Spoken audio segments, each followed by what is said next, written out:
السلام عليكم ورحمة الله وبركاته. 7 نصايح عن ازاي تحافظي على صلاة الفجر. أول نصيحة انك تدركي أهمية صلاة الفجر، وان صلاة الفجر بيجعلك في ذمة الله سبحانه وتعالى.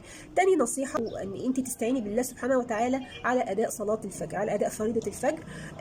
تالت نصيحة ان انت تستعيني او ان انت تصدقي نيامي وتصحي صلاة الفجر، تبقى قبل ما تنامي تبقى نيتك ان انت تصلي صلاة الفجر. رابع حاجة ان انت تظبطي منبه ان يصحيكي لصلاة الفجر، تعملي منبه بقى 2 3 4 زي ما تحبي، المهم ان في الاخر تقومي لصلاة الفجر. خامس حاجة ان انت تنامي بدري، حاولي تنامي بدري علشان تقدري تقومي صلاة الفجر.